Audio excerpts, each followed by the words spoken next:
Hello all, welcome to Conjuro Online. I am Deepthi Abdullah and let us talk about one of the most important doubts or issues, that is scoring a 155 plus in verbal reasoning section of GRE exam. Now why is this 155 plus so important? In an earlier video I did talk about the verbal reasoning score and the minimum that is required, usually even by the topmost universities, which is a 145.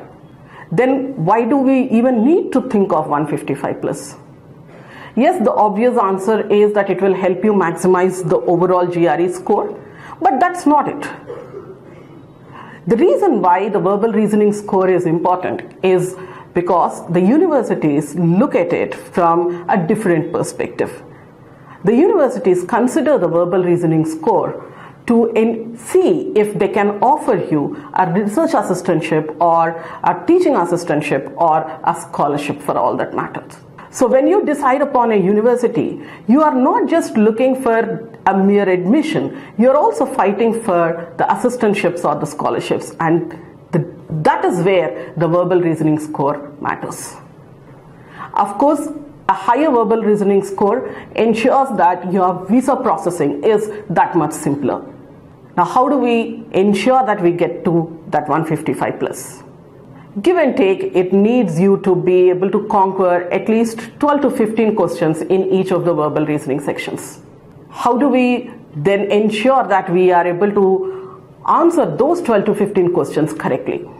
Let us look at what are the remaining 5 to 6 questions that you should not be so much focusing on. Those would be the questions that are usually considered very difficult. What are such questions? I usually put in 3 varieties into that set. 1, the 3 blank text completion question.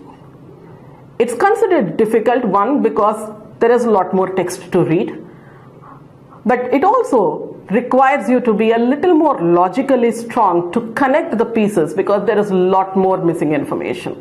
The second set of questions that are usually considered more difficult are a couple of sentence equivalence questions, where the vocabulary part is not directly used, where the meanings of the words are not the direct meanings but the secondary usages. And the third set of questions, which are considered usually very high difficulty level, are the critical reasoning questions, or the questions that are usually asked on the very short passages in the reading comprehension part.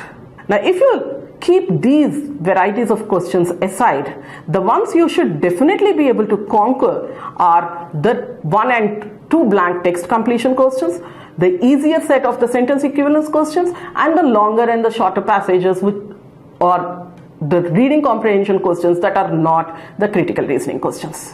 How do you then achieve this? The 3 magic words that I bring in: 1, yes, vocabulary; 2, the active reading; and 3, familiarity with the topic.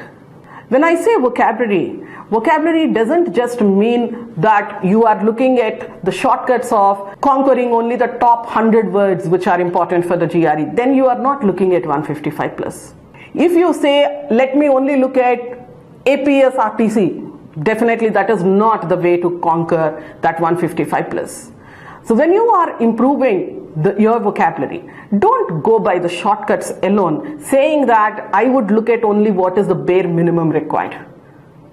You should not just look at knowing more words, but also look at the usages so that you can conquer those sentence equivalence questions. The second element, which I call as the active reading, is where we develop this habit of asking the right questions while reading the passages.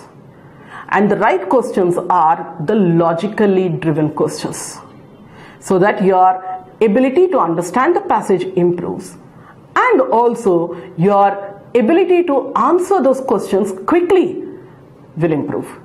Because do know that most of the GRE reading comprehension questions are checking your logical thought process.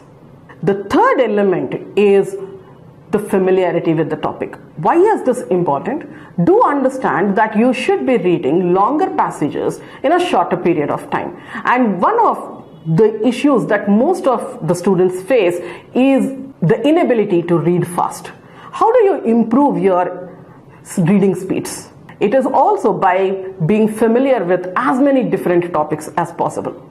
For example, if you come across a topic which is on Virat Kohli, you will immediately say, okay, I know this person, I can picturize his face in my mind, and therefore I can understand better.